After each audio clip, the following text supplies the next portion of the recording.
Sabi po ng palasyo na dapat magpaliwanag si Vice President Sara Duterte sa pagbisita niya sa detainee na si Ramil Madriaga sa Camp Bagong Diwa. Kaugnay niyan, may nagkalapang report si Bombo Annalise Soberano.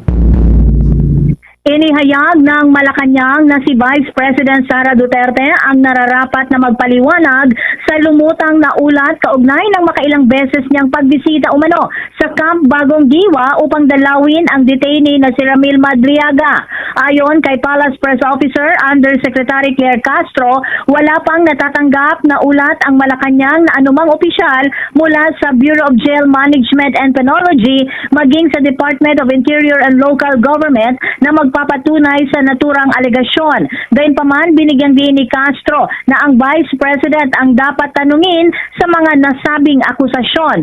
Tugon ito ni Castro sa tanong kaugnay sa isang social media post na ilang beses umanong binisita ng pangalawang Pangulo si Madriaga at pinakiusapan umano na huwag magsalita tungkol sa umunay sa buwatan ng mga Duterte sa Pogo operators at maging umano sa mga drug lords. Kumalat din itong mga nakalipas na araw ang umanong sinumpaang salaysay ni Madriaga na nagsasabing nagmula ang campaign funds ng Vice President noong 2022 elections sa mga Pogo at drug lord.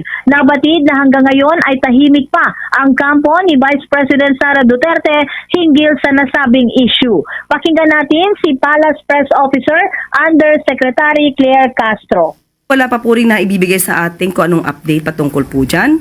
At kung meron man pong ganitong instance, siguro po ay alamin po natin mula sa DILG. Tingnan na lang po natin. Nabasa nga po ito at nadinig na po at nakita kung ano yung naging statement ito si Ramil Madriaga na di umano ay bagman ng Vice Presidente at nagsasabi pa na mga Pogo operators at drug lords ang siyang nag-finance sa pangangampanya ng Vice Presidente. Kung ano masasabi ng palasyo dito, mas maganda po siguro na si Vice Presidente muna ang inyong tanungin at kung ito kanya mapapasinungalingan.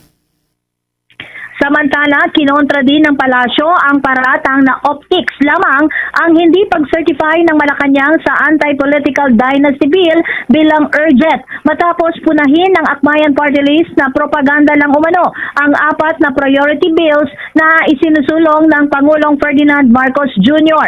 Ayon kay Palace Press Officer Undersecretary Claire Castro, hindi maaaring madaliin ang panukala dahil may mga loopholes pa itong dapat ayusin.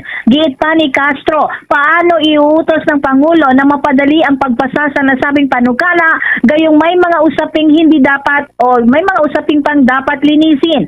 Ayon pa sa Palace official, ang nais ng Pangulo ay isang maayos at magandang batas at hindi minamadali. Ipinunto din ni Castro ang pagmamadali sa isang hindi kompletong batas ang siyang tunay na pang-optics at iginiit na layon ng administrasyon mailatag muna ang isang maayos at malinaw na bersyon bago ito itulak o sertipikahang urgent. Dagdag pa ni Yusek Castro, malinaw naman ang mensahe ng Pangulo sa mga kongresista o sa mga mambabatas na pag-aralang mabuti ang nasabing panukala.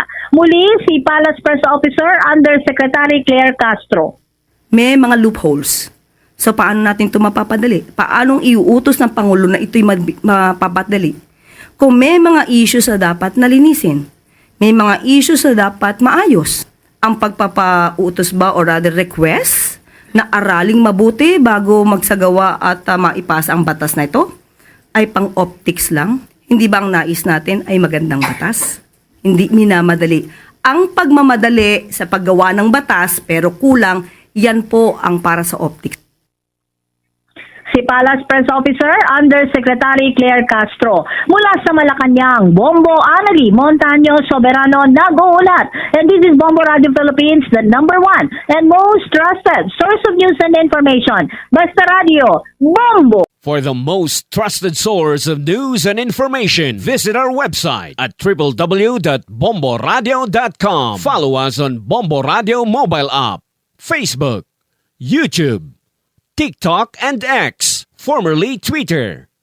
Like, share, and stay connected. Anytime, anywhere.